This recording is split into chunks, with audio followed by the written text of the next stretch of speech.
En esta ocasión voy a hacer algunos comentarios sobre la película que nos muestra los inicios del cantautor Bob Dylan.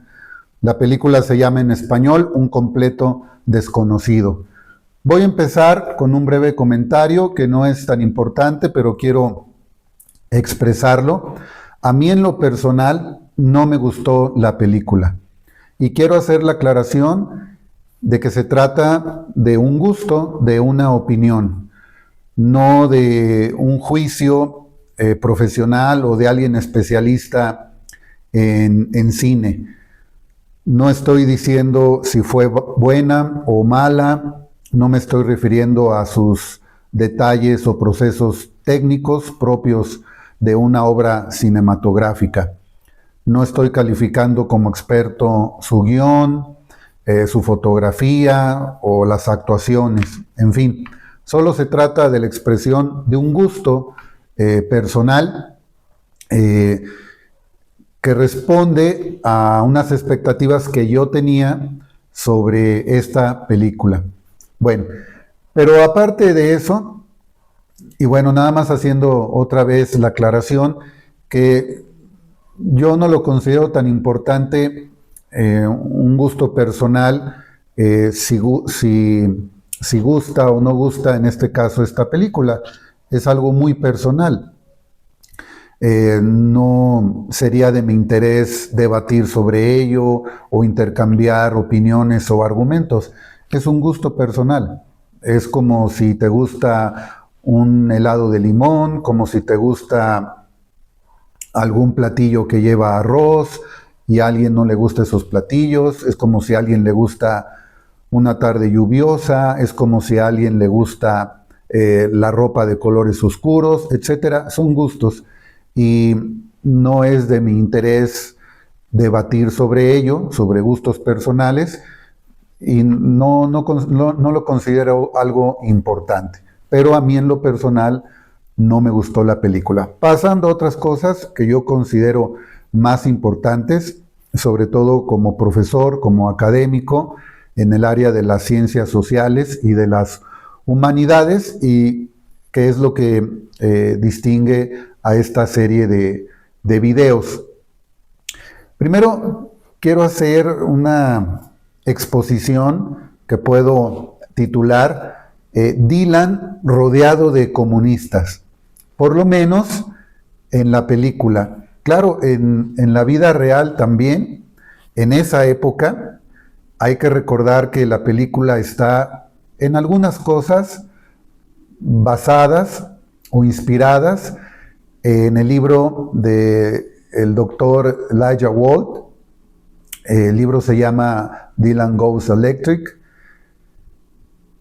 Pero en la vida real, también Dylan, en esa época en el Greenwich Village, en Nueva York, estuvo rodeado, sobre todo, principalmente, de colegas, artistas, personas del medio cultural, algunos de izquierda militante, otros quizá no de la izquierda en el término tradicional, pero sí antisistema o sobre todo del movimiento de los derechos civiles.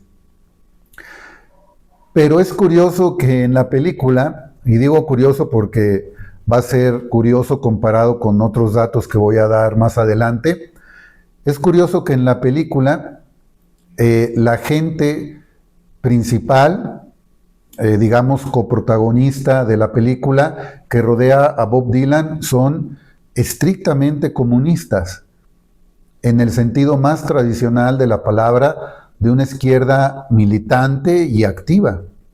Vamos a ver por qué. En la película tienen un papel destacado, por ejemplo, Pete Seeger, Woody Guthrie, Joan Baez y Susie Rotolo, a la que le pusieron el nombre de Sylvie en esta cinta. Y todas estas personas que nombré, a excepción de Joan Baez, que lo voy a dejar para el final, fueron abiertamente comunistas de izquierda y activistas, anticapitalistas. Tengo, por ejemplo, este libro del cual ya hablé en otra ocasión, donde se demuestra que el FBI tenía archivos sobre estos personajes, los vigilaba. Y Woody Guthrie y Pete Seeger fueron miembros del Partido Comunista de Estados Unidos.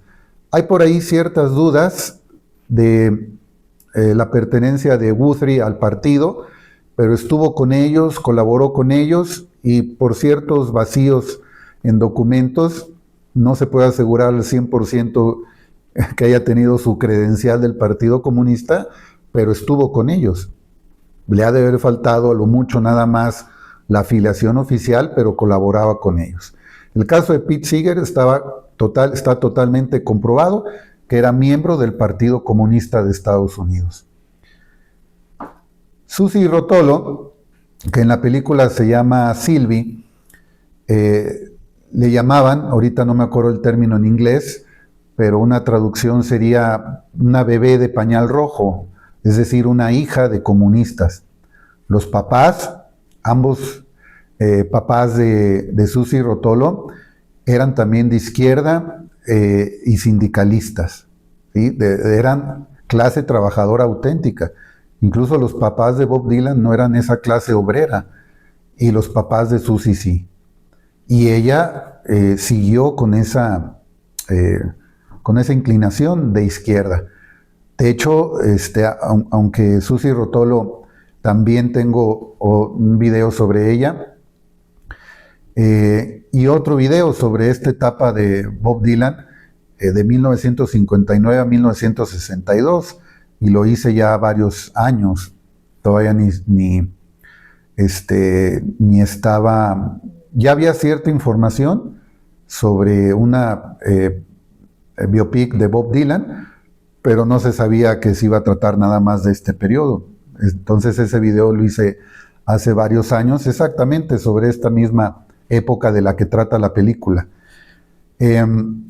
Susie Rotolo, que era 3 años menor que Bob Dylan, más o menos, por ahí, de 3 años, fue activista, militante por los derechos sociales y, digamos, de un feminismo bien formado, sobre todo para alguien tan joven como ella, a finales de los años 50 y principios de los 60, antes que Bob Dylan.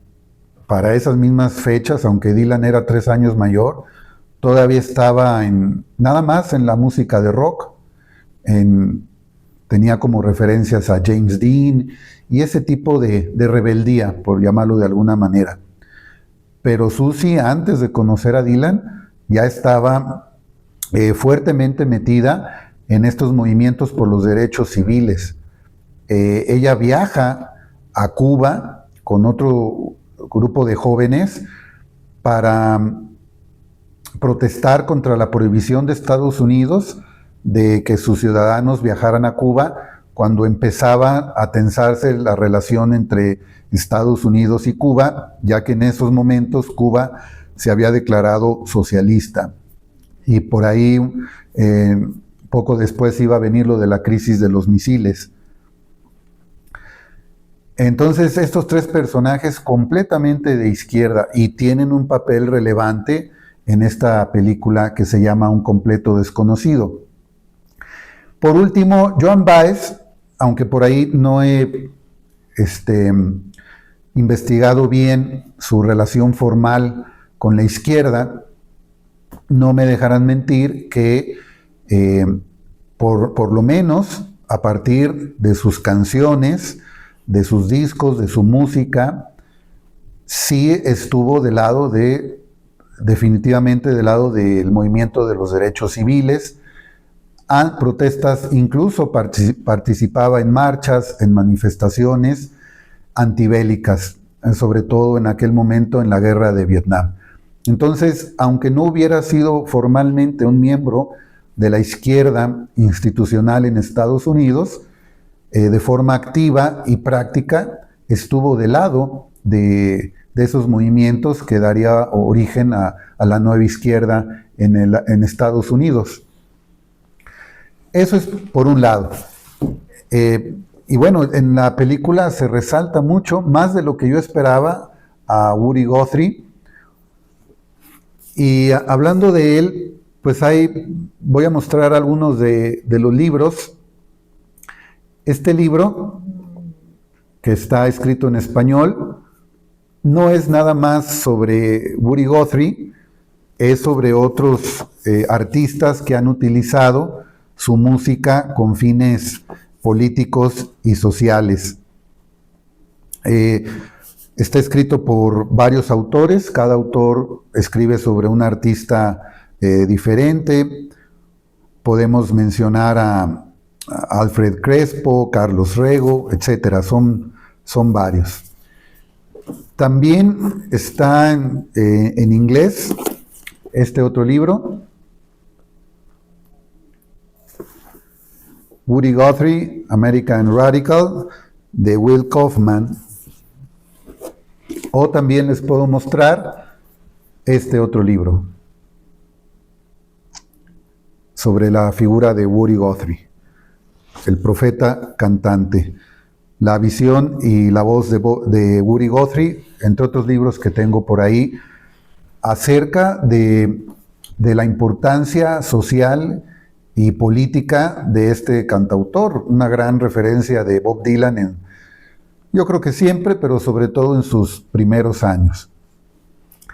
Aparte de eso, vamos a pasar a otro tipo de comentarios, no sin antes, pues para no extender mucho el video, solamente mencionar lo siguiente: ¿qué significa eso de Dylan rodeado de comunistas en la película?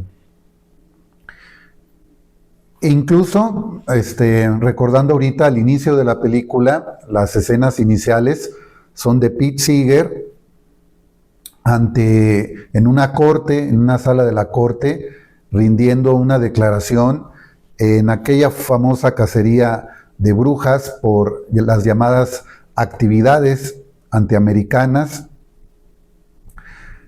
del senador MacArthur, llevadas a cabo por él, sobre todo, era la cabeza visible, en el que cantautores, guionistas de cine, directores de cine, escritores, como en el caso también de Dashiell Hammett, el autor de Novela Negra, autor del Halcón Maltés, por ejemplo, Cosecha Roja, que también era de izquierda, se delataba, algunos lo hicieron, otros no declararon quiénes de sus amigos simpatizaban con el comunismo, y unos fueron hechos prisioneros, otros salieron, otros fueron al exilio y tuvieron muchas dificultades para volver a conseguir trabajo. Se les censuraba, se les cerraban las puertas en otras partes, se daba la consigna de que no se les diera trabajo a ellos. Y Pete Seeger está en el inicio de la película, un completo desconocido, en esa situación, rindiendo su declaración, dando su testimonio. Eso significa mucho, porque con respecto a los datos que voy a mencionar ahora, es algo, revela una estrategia por parte de los productores de esta película, de los estudios y de los distribuidores de la cinta, que son los del dinero y por lo tanto son los que deciden si un proyecto se lleva a cabo y cómo se lleva a cabo y cómo se vende, cómo se distribuye. Es algo muy parecido a lo que actualmente Donald Trump, el presidente de Estados Unidos, puede estar haciendo con la desaparición, por ejemplo, del USAID, de esa agencia que financiaba, daba dinero a organizaciones no gubernamentales en otros países para los fines propios del gobierno de Estados Unidos. Y por ahí, como se acusa de que incluso daban financiamiento a organizaciones de izquierda,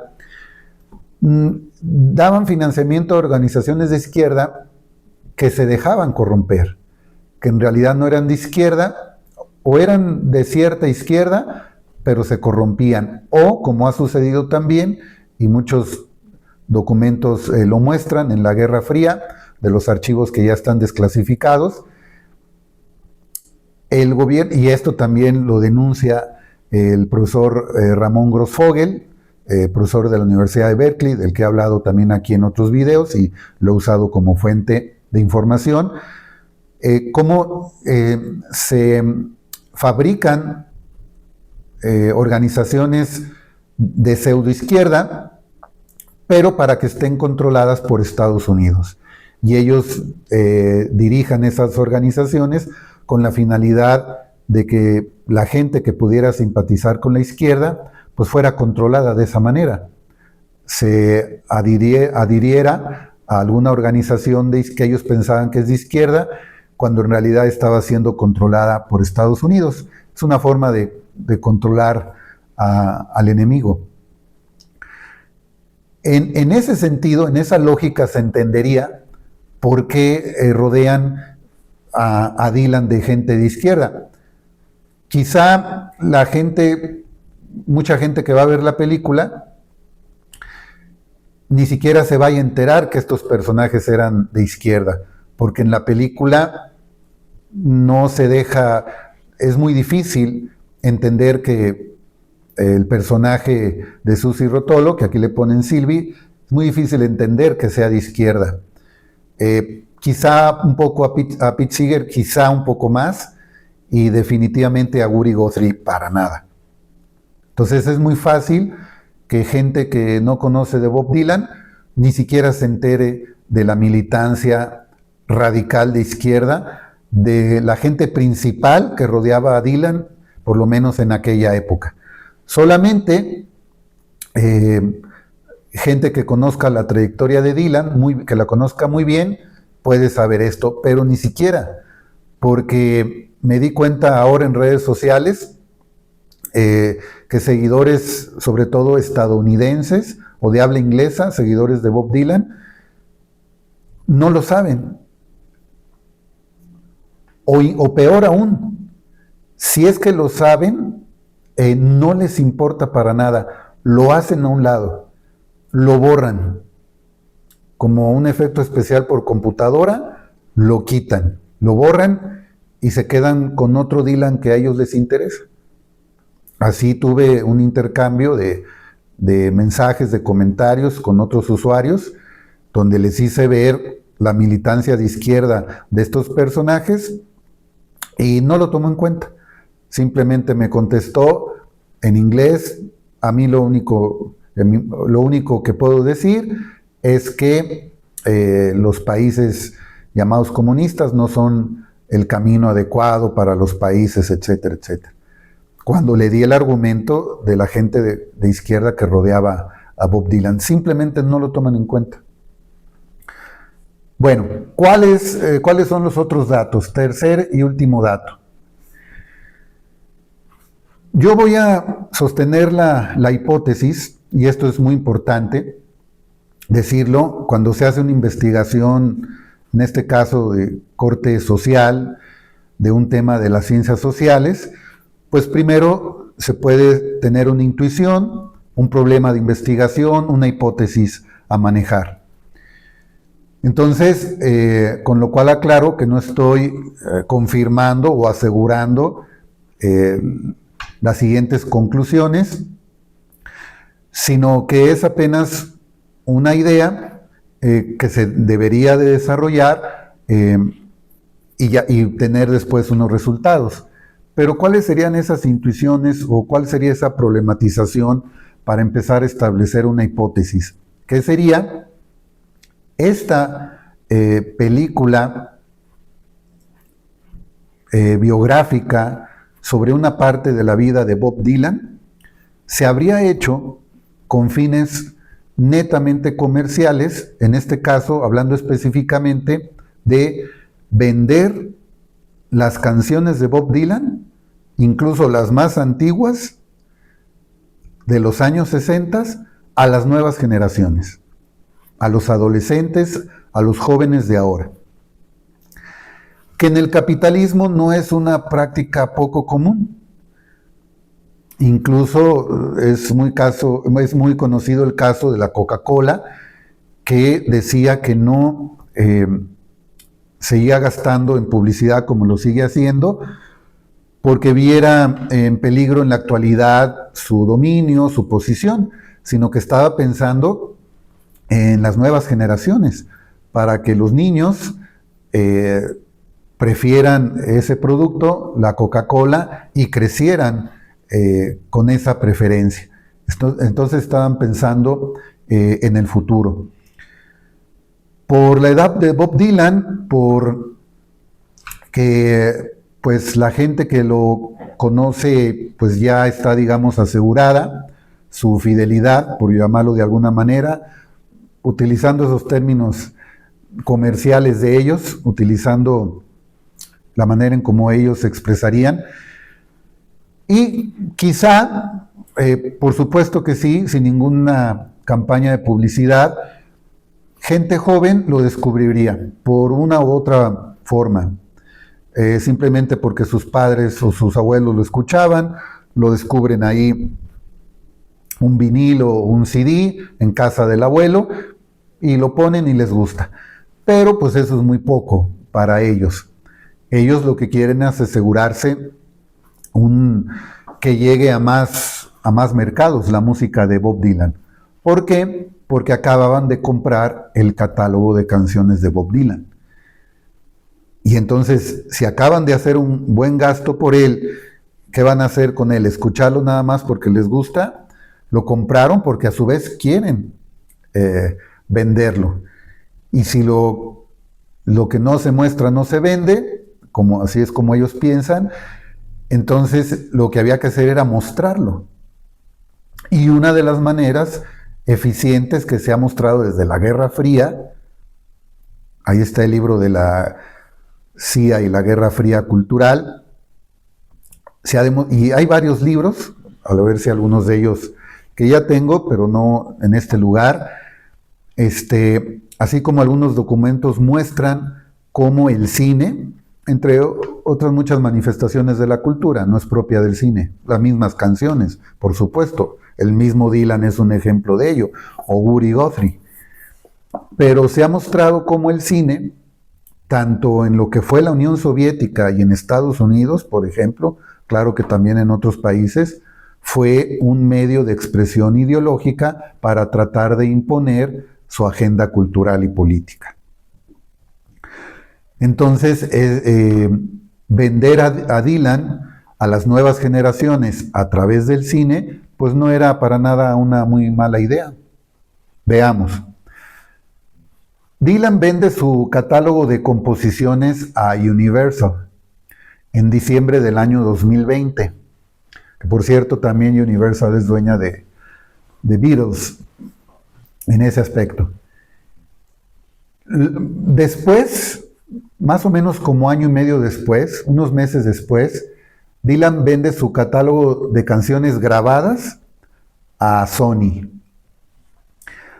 Los primeros anuncios que yo logré detectar sobre la biopic de Bob Dylan, anunciando ya a Timothy en el papel de Bob Dylan, fueron en enero del año 2020. Es decir, unos cuantos días después de la venta del catálogo de Dylan a Universal. Y por supuesto, pues esa venta no se hizo de un día para otro. Estuvieron algún tiempo en negociaciones, seguramente. Entonces coincide la venta del catálogo de canciones de Dylan a Universal con el anuncio de la biopic de Bob Dylan. Y no llega hasta ahí el asunto, vamos a ver más relaciones. Disney compró Fox y sus empresas en marzo del 2019.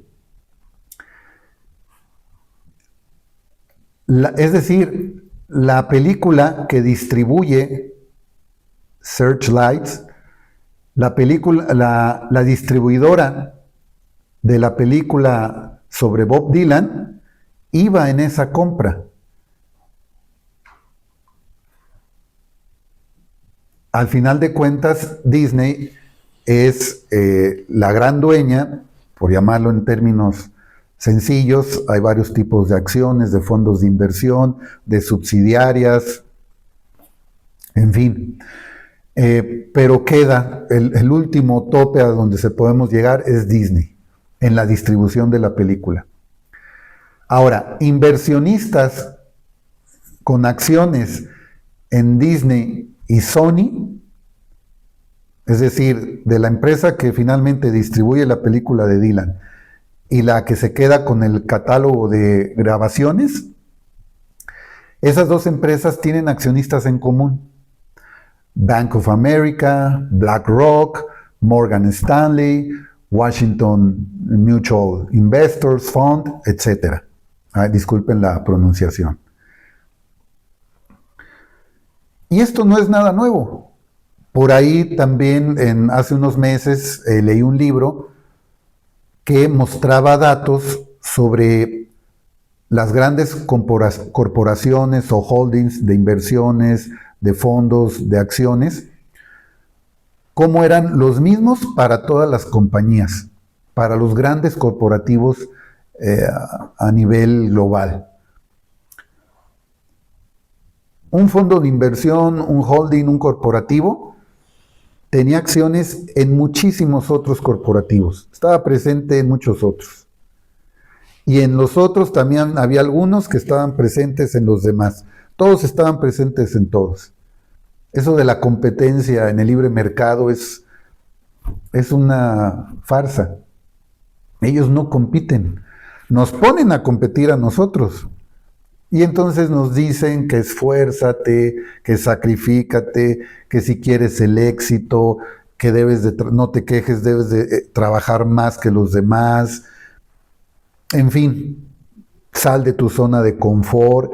Y entonces ahí ya viene toda una literatura de desarrollo humano y pseudosuperación personal, con la cual te quieren meter la idea de que ese éxito en lo económico, que nada más es éxito económico, aumentar los ingresos económicos, depende de una gran cultura del esfuerzo de tu parte, y que si no lo obtienes, pues es nada más porque no fuiste capaz. Cuando ellos en realidad no compiten, son los dueños de todo, jamás se van a poner a competir y arriesgarse. Bueno, entonces empezamos a ver que los beneficiarios de todo lo que hay, todo lo que hacen los beneficiarios económicos de todo lo de Bob Dylan son los mismos. Son unas pocas élites que manejan estos fondos de inversión.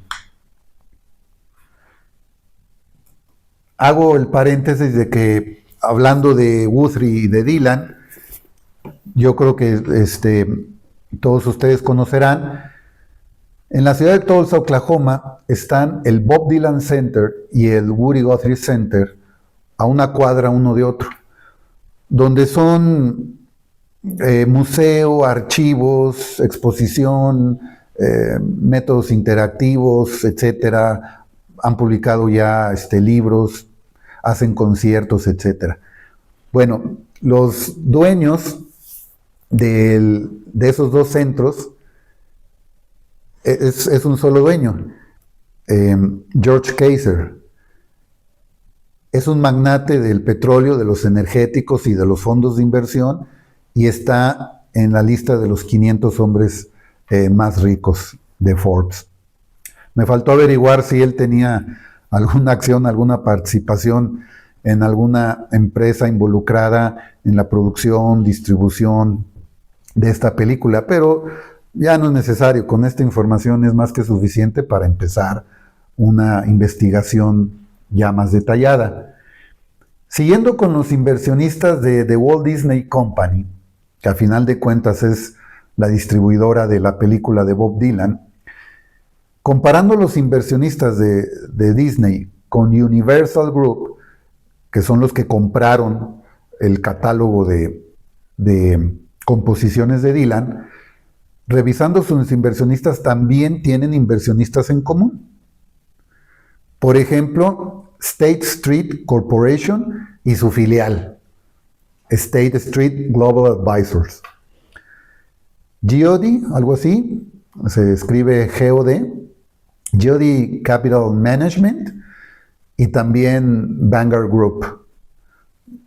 Estos inversionistas están en Disney, que es la distribuidora de la película, y están en Universal, que es la dueña ya de del catálogo de Dylan. Por último, una de las productoras de la película, es The Picture Company. La productora es la encargada de organizar, de que se desarrolle efectivamente la película. Los estudios que tuvieron su época de oro en los años 30 y 40, sobre todo en Hollywood, pues tienen la capacidad económica para llevar a cabo estas producciones, y las distribuidoras pues pagan la publicidad, adelantan publicidad, gastos para finalmente la exhibición, y con eso ellos también por supuesto llevan una comisión en una parte en las ganancias de la película. Entonces, una de las productoras es The Picture Company, en la cual Studio Canal tiene acciones. Y Studio Canal pertenece a Group Canal, es francesa, habrá que ver cómo se pronuncia exactamente, Group Canal Más, cuyo presidente del Consejo de Supervisión es Vincent Bolloré, se escribe Bolloré, que es de la familia Bolloré, o Bolloré, como se escribe, que es dueña de Universal Music, la que compró el catálogo de Dylan. ¿No es hermoso esto? ¿No son unos genios? ¿No es una maravilla?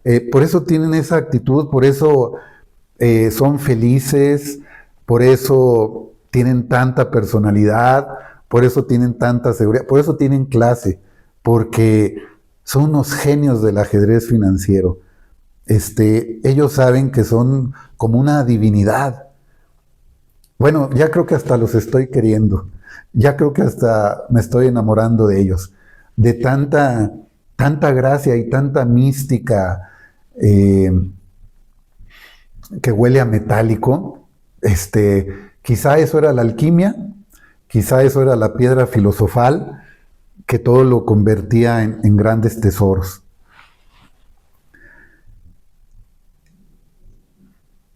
Y termino diciendo amén. Que por cierto me hizo recordar una publicación de una señorita italiana en Facebook.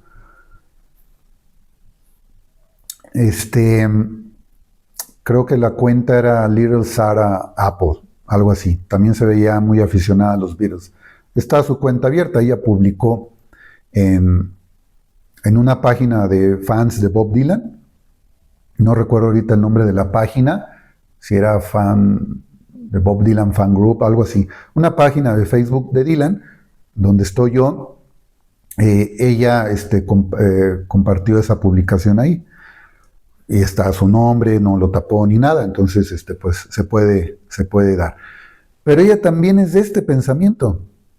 También tiene una hipótesis muy similar a la mía, de que esta película de Dylan fue una estrategia financiera comercial de los nuevos dueños del catálogo de canciones de Dylan para venderla a las nuevas generaciones y no se les quede ahí nada más empolvando como en un museo histórico de algo que sucedió hace más de 60 años. Hay que refrescar ese material, pensaron ellos, hay que darle una nueva envoltura para que le sea atractivo a la nueva generación, a las nuevas generaciones. Entonces, última vez, por segunda vez, este último dato. Y eso nada más fue, fíjense otra cosa que quiero decir también, aprovechando. Estos pocos datos, más o menos me llevó unas 4 horas del día de hoy, que es un día no laboral, que es un día libre para mí, 4 horas.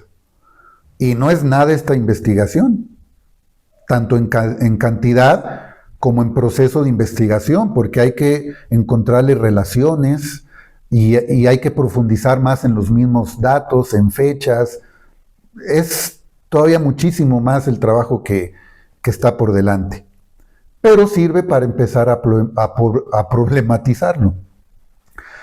Pero si algo que está incompleto me llevó 4 horas y es nada más muy superficial para darse una idea, imagínense lo que se tiene que hacer en tiempo y a lo mejor en costo también en dinero para hacer por lo menos ya no un libro ni una tesis, sino un artículo de divulgación científica para su publicación académica. Yo estaba pensando que mínimo, si no tienes, yo por ejemplo en mi caso que soy profesor, pero no tengo becas de investigación, ni estoy en una universidad que te dio ya una plaza a tiempo completo, una estabilidad y seguridad laboral, y que nada más te dedicas a eso. Yo que no tengo esa situación laboral, trabajo en instituciones privadas, no tengo una plaza, una base laboral, y tengo que dedicarme a dar esas clases, 10 clases diarias, 9, 10 clases diarias, y aparte de eso, revisar trabajos, tareas, exámenes, atender las cosas administrativas, de registrar calificaciones, luego te piden juntas, que tomes cursos, en fin. Entonces, si yo hiciera, y he hecho varios trabajos, varias tesis de varios posgrados, varios artículos académicos, pero sí es un esfuerzo enorme. Un artículo bien hecho, un artículo académico sobre este tema, estaba viendo que para un investigador de tiempo completo que nada más se dedica a eso, pues podría ser unas 40 horas semanales, es decir, de lunes a viernes, de 8 a 3 de la tarde. Pero para un profesor que no tiene esa situación que he explicado, se puede tardar mes y medio dedicándole 1 hora de un día, 2 horas de lunes a domingo, 1 o 2 horas diarias, poquito cada día. Entonces, por eso les decía anteriormente esa cultura del esfuerzo, que es una farsa que te venden de ahí arriba para que los de abajo se la crean y no le echen la culpa de las de arriba. Si tú fallas, tú te martirices y te des de latigazos porque no hiciste el suficiente esfuerzo. Y aún así, ahí hay gente que lo hace, que lo tenemos que hacer por diversas razones. Y hacemos el esfuerzo. Pero, entonces, repitiendo este último dato, una de las productoras del film es The Picture Company, en la cual Studio Canal tiene acciones. Studio Canal pertenece a Grup Canal+, cuyo presidente del Consejo de Supervisión es Vincent Bolloré, cuya familia es dueña de Universal Group, que fue la que compró, cuando se dio a conocer la noticia de esta película, casualmente fue la que compró el derecho de las composiciones de Bob Dylan. Es decir, los que compraron, ahí está demostrado que los que compraron las canciones, el catálogo de Dylan, tanto Sony como Universal, en la misma fecha arranca el proyecto de esta biopic. Y los dueños de los nuevos dueños de su catálogo, los productores, los estudios y la distribuidora, tienen inversionistas en común. Es decir, gente que está relacionada con Dylan tiene inversionistas en común. Y desde el principio, desde el dueño de los catálogos de Dylan, es la familia que es dueña de los catálogos, del catálogo de Dylan, también tiene acciones, también tiene inversiones en la productora y en la distribuidora de la película reciente de Bob Dylan. Ahí está el porqué. Ahí está un argumento de mi hipótesis de que la actual película de Dylan se hizo para tratar de meter sus canciones de Dylan a las nuevas generaciones. Y la estrategia parece correcta para sus fines. Este actor, Timothy, joven, que empieza su carrera, pero ya al mismo tiempo no está nuevo, tiene mucho éxito, ha tenido mucho éxito. En fin, fue la manera ideal. Y por eso la película tiene más música que los musicales de Broadway. Es un número musical tras otro, es una canción tras otra. Hay mucha presencia, habría que ver los minutos que dura la película y cuántos minutos son de música, cuántos minutos son de canciones, pero los diálogos, el contexto histórico, un poco la vida personal, etcétera, el ambiente, todo eso es como queda en un segundo fondo, está como que muy ambiguo, muy oscuro, no muy bien proyectado, y la estrella son las canciones de Dylan. De una manera poco usual, podríamos compararla con otras biopics, por ejemplo, del mismo director de esta de Bob Dylan, Walk the Line, la vida y música de Johnny Cash, que también sale en esta película porque fue muy amigo de Bob Dylan, aunque su participación en la película no corresponde a la vida real, de lo cual no me estoy quejando,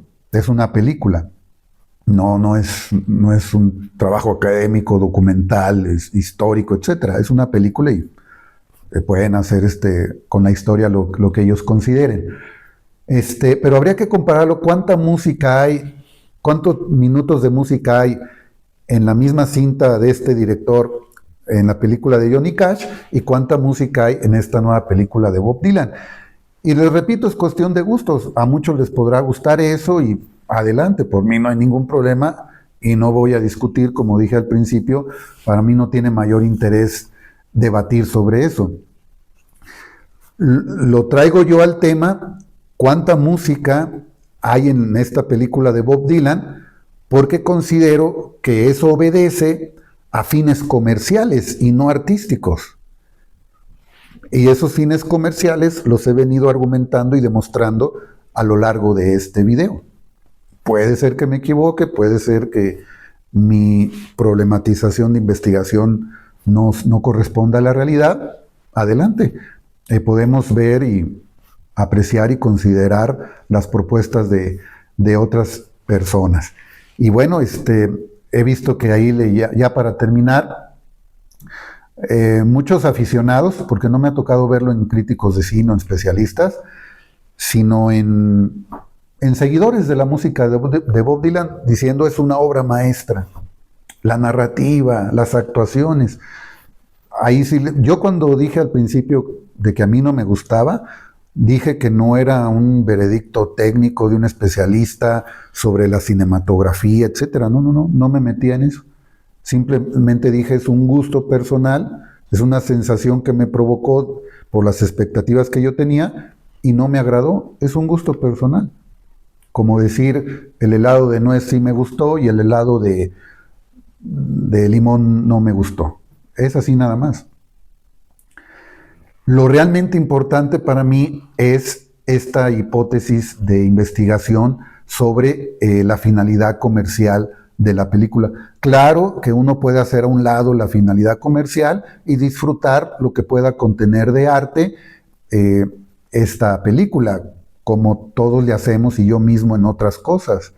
En películas de Clint Eastwood, como lo he dicho en otros videos anteriores, como las películas de Adam Sandler, como las novelas de Raymond Chandler, en fin, ya no me entretengo mucho en eso, pero uno es capaz, o del mismo Mario Vargas Llosa, que ya lo he mencionado, él es completamente una persona de derecha en cuestión económica y política, pero le reconocemos, y yo en particular, su gran calidad como escritor. No dejo de mencionar cómo me agradó, cómo me gustó mucho cuando leí siendo un adolescente La ciudad y los perros de Vargas Llosa, que no se me ha olvidado esa sensación de gusto, de agrado por la historia, por la manera en cómo la escribió, por las sensaciones que me causó. No hay ningún problema con eso. Pero en específico en esta película de Bob Dylan, como yo últimamente he estado investigando la historia de Estados Unidos y sobre todo de la gran década de 1960 y su impacto que sigue hasta hoy en día. Otras de las cosas que yo considero es que el presidente actual de Estados Unidos, Donald Trump, casi es una venganza personal, por llamarlo de alguna manera, pero más que nada política, de su clase, de su trayectoria, o sea, de su clase social, de su posición en la sociedad de Donald Trump y de su generación, como en los 60 fueron vapuleados en Estados Unidos. Y parece que hasta ahora ni con Ronald Reagan siquiera habían tomado estas acciones, por lo menos con un impulso tan mediático como el de ahora, y puede ser la contraofensiva de la derecha, de ese gran avance de la izquierda, o por lo menos del antisistema capitalista en los 60s. Entonces, por eso, pues, el Greenwich Village, donde se desarrolla esta historia de la biopic de Bob Dylan, y los años 60, la lucha por los derechos civiles, en fin, muchas cosas. En otro video también tengo la relación de Bob Dylan con las Panteras Negras, un partido radical de black people, de afroamericanos en Estados Unidos, y con muchas otras cosas. Ya he hablado respecto a eso, a ese tema en Dylan. Entonces, pues tengo muy presente cuando se mostraron los avances, el tráiler de la película de Bob Dylan, Un completo desconocido, ahí no se nota, ahí no domina la música en ese periodo de tiempo del tráiler. Dominan los diálogos, la ambientación, otro tipo de cosas. Entonces, por eso, en parte por eso eran otras expectativas y por lo que sé que era esa época. Y como dije al principio, los colegas, la gente que estuvo alrededor de Dylan y el ambiente en el que estaba Dylan, no estaba en ningún otro ambiente, no estaba en un ambiente de derecha, no estaba en un ambiente conservador. Bueno, entonces, y que algunos seguidores de Bob Dylan le llamen la obra maestra, habrá que ver si ellos, si estas personas que dan ese veredicto, sí tienen estudios, conocimientos, en cuanto a una obra cinematográfica, en su cuestión técnica, artesanal, por así decirlo, fotografía, guión, dirección, actuación, etc. Pero yo no me meto en eso porque no soy especialista en eso y no es mi área de interés en este momento. Entonces, que le llamen obra maestra a lo que a lo mejor es una obra de las élites financieras que tienen ya una mercancía llamada Canciones de Bob Dylan, pues sería la primera obra maestra, sería una obra maestra pero financiera, una obra maestra del marketing. Sería de las pocas obras maestras que las élites financieras globales habrían hecho en la historia de la humanidad, que lo pueden hacer. Claro que sí, no hay ningún impedimento para que lo hagan. Nosotros les podemos tomar lo que nos sirva y dejar otras cosas que son parte de la explotación, de recursos naturales, del trabajo humano, etcétera. Podemos hacer a un lado eso y tomar lo que nos conviene a nosotros. Igual que ellos, las élites financieras toman lo que le convienen de las clases populares. Pero lo toman nada más por negocio. Han tomado la moda textil, la mezclilla, por ejemplo, muchos accesorios, han tomado la música, han tomado el rock, han tomado el punk, porque todo lo que es expresión, y no me voy a entretener mucho en eso, ya lo he platicado en otros videos, todo lo que es expresión popular lo toman para dos cosas. Primero, para quitarle fuerza, para quitárselo a las clases populares, para que no tengan esa herramienta de lucha. Segundo, la desvirtúan, la hacen light la hacen a su modo, con lo cual ya no solamente le quitan una herramienta, sino se la vuelven contra ella, y además, propio del capitalismo, ellos lo convierten en mercancía, lo venden, acumulan más capital, se fortalece el capital. Un negocio redondo, una victoria completa para ellos, por donde quiera que se les vea. Entonces, lo que sí es un hecho, como lo acabo aquí de demostrar, lo que sí es un dato duro, es que, vuelvo a repetir, los que son dueños de los catálogos de la obra artística de Bob Dylan son los mismos que están en el negocio de la producción de Un completo desconocido y en su distribución de esta película, Un completo desconocido. Ellos están haciendo su gran negocio, lo que les corresponde. Y que vean que los seguidores de Bob Dylan, trabajadores, asalariados, etcétera, y todo, que para ellos, las élites no son nada, que le llamen una obra maestra a su película, a un negocio de los muchos que hacen, pues han de decir, sí, joven, es una obra maestra, pero de negocios de mi parte. Muchas gracias por su atención. Hasta la próxima.